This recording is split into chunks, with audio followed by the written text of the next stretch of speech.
안녕하세요 여러분, 재미주의입니다. 한국에서 만든 음악, 영화, 드라마가 국내 시장을 넘어 해외에서도 실시간으로 인기를 끄는 한국 컨텐츠의 시대가 열렸습니다. 이제 K-팝은 하나의 장르가 되었고 아시아권에서는 이런 말도 생겼습니다. 한국에서 가수가 되어야만 세계로 나갈 수가 있다. 중국, 일본, 동남아 마찬가지입니다. 특히 일본 연예계에서는 한국어 배워야 한다며 목소리를 내는 연예인들이 많아지고 있다고 하는데요. 그래서인지 아이돌이 되기 위해 한국으로 유학 오는 아이돌 지망생 중 일본인의 비율이 가장 높은데요.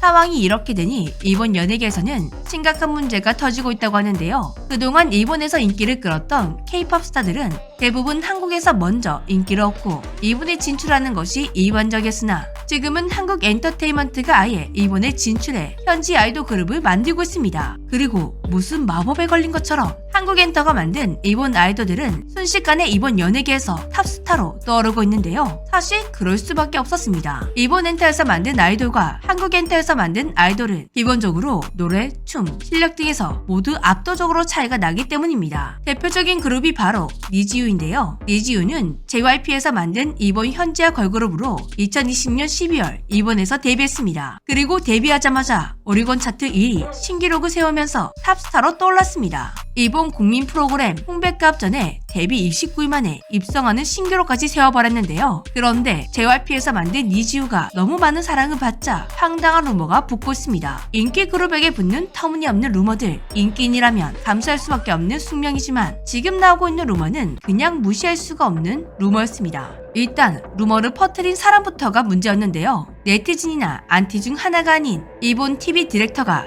루머의 근원지였습니다. 이런 사람이 퍼뜨린 루머이다 보니 이 루머는 마치 진실인 것처럼 일본 커뮤니티에 퍼지고 있는데요. 한류 열풍 사실 만들어진 거였다. 니지유 한국 데뷔의 진정한 노림수와 거짓말 한류 열풍 수법 폭로. 지금부터 이 디렉터의 주장을 들려드릴 텐데요. 다 듣고 나시면 일본에서는 왜 이 사람의 말을 믿는지 이해가 안 되실 겁니다. 니지우는 일본에 데뷔한 지 29일 만에 홍백갑전에 출전해 많은 인기를 얻었다. 그런데 니지우가 새롭게 주목받고 있는 것은 바로 한국 데뷔다. 데뷔곡 뮤직비디오의 조회수가 불과 하루반 만에 1000만 회가 넘었다. 즉 전 세계를 휩쓰고 있는 셈이다. 그러나 여기서 이상한 점은 일본의 인구 절반도 안 되는 작은 시장인 한국에 데뷔하는 건 너무나도 부자연스러운 일이다. 그럼에도 불구하고 니지우가 한국에 데뷔하려는 것은 한국 정부가 한국 엔터 산업에 세계적으로 성공하기 위해 천문학적인 돈을 쏟아붓고 있기 때문이다. 실제로 해외 진출을 위한 컨설팅 비용 중 무려 80%가 한국 정부가 부담하고 있다. 성공하기 위해서라면 수당 방법을 가리지 않는 사람도 있다고 한다. 동영상 재생수를 늘리기 위해 광고비를 미친 듯이 퍼붓고 있다. 동영상 재생 클릭만 하고 있는 인해 전술을 쓰고 있는 것이다. 즉, 니지우가 한국 데뷔를 하는 진짜 목적은 한국 진출이 아니라 세계로 진출하기 위함이다. 이는 일본에서 세계라기보다 한국에서 세계로 성공이라는 공식을 만들고 있는 것이다. 한류 조작은 음악만이 아니다. 넷플릭스 세계 1위를 했던 오징어 게임도 조작 의혹이 다분히 있다. 당시 오징어 게임이 뭔지도 모르는데 넷플릭스에서 1위를 할 수 있었던 건 2분만 재생되면 1회 재생으로 카운트되는 구조였기 때문에 한국에서 조작으로 재생수를 늘렸을 가능성이 높다. 일본 디렉터라는 사람의 주장인데 오징어 게임에서부터 그냥 웃겼습니다. 이 정도면 제2의 임땡웅이 아닐까 의심될 정도인데요. 오징어 게임의 조회수가 조작이었다면 왜 전 세계적으로 무궁화 꽃이 피었다 게임이 유행한 걸까요? 당연히 국가에서도 자국의 컨텐츠 사업이 성공할 수 있게 밀어줍니다. 이건 우리나라뿐만이 아니라 전 세계적으로 마찬가지인데요. 한국도 당연히 투자를 했고 성공을 해낸 것입니다.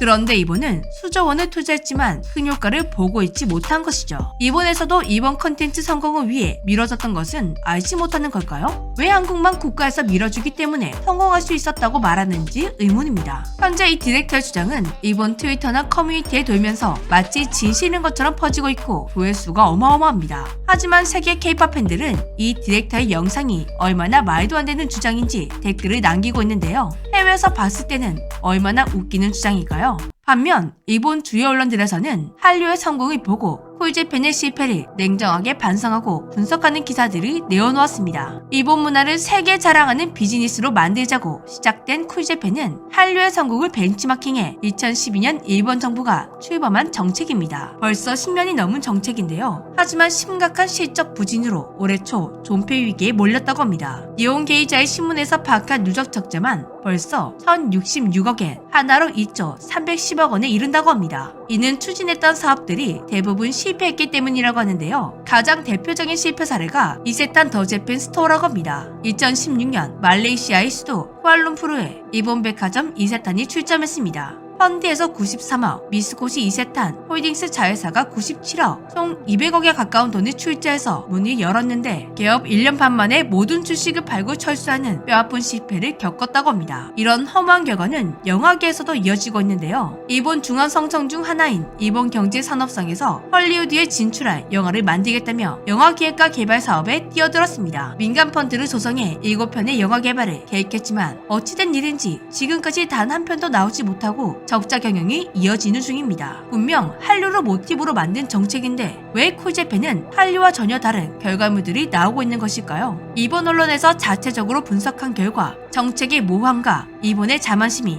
가장 큰 원인이라고 합니다. 첫 번째 원인, 정책의 모호함. 일본 언론은 한류가 걸어간 길은 굉장히 뚜렷하다고 말합니다. 문화 콘텐츠를 전파해 배우와 아이돌을 알렸고 이를 통해 관광객을 유치한 뒤 마지막으로 국가 이미지를 재고 모든 것이 자연스럽게 이어지도록 정교하게 작전을 펼쳤다고 합니다. 하지만 한류를 따라 만든 쿨재팬은 문화사업, 식자재 개발, 일본 제품 홍보 등 많은 분야를 동시에 신경 쓰면서 일관된 전략이 없이 진행되었고 그 결과 이도저도 아닌 모호한 전략이 되었다고 합니다. 두 번째, 일본의 자만심. 한국은 세계를 공략하기 전 현재 가진 것만으로는 부족하다고 생각해 뛰어난 인재를 발굴하기 위해 힘쓰고 다양한 컨텐츠를 만들려고 노력하는 등 더 나은 문화와 컨텐츠를 만들어냈습니다. 이렇게 부족함을 생각하고 채울 수 있는 겸손함이 있었기에 한국은 성공할 수 있었다고 말하는데요. 실제로 한국은 배우와 아이돌의 인기로 관광객을 유치하는 등 분야를 횡단하는 연계가 능숙하다고 평가받고 있습니다. 하지만 일본은 세계 공략을 앞두고 이미 우리에게는 훌륭한 문화가 있다. 하지만 아직 알려지지 않았을 뿐이다. 우리가 세계에 나서기만 하면 소비자가 알아서 모일 것이다. 이런 자만심을 가지고 쿨재팬이 시작한 것이 실패의 원인으로 분석되고 있습니다. 다시 한번 말하지만 위의 분석은 한국이 아니라 일본 언론에서 나온 분석입니다. 일본 언론들에 한 분석이 저 디렉터의 주장보다 훨씬 신빙성이 있어 보이죠? 정말 요즘 한국에서 배우나 아이돌이 되려면 춤, 노래는 기본이고 언어까지 다양한 능력을 키워야만 합니다. 화제의 피프티 멤버들도 영어 교육을 굉장히 빡세게 시켰다고 하죠. 일본 디렉터의 주장처럼 한국은 돈을 써서 한류를 만들었다. 이런 터무니없는 주장이 집착할 시간에 한국에서는 투자금을 어떻게 사용했고 어떤 노력들을 더해 지금의 한류를 만들어낼 수 있었는지 분석했다면 쿨재팬의 결과가 더 좋지 않았을까 싶습니다. 지금까지 재미주였습니다.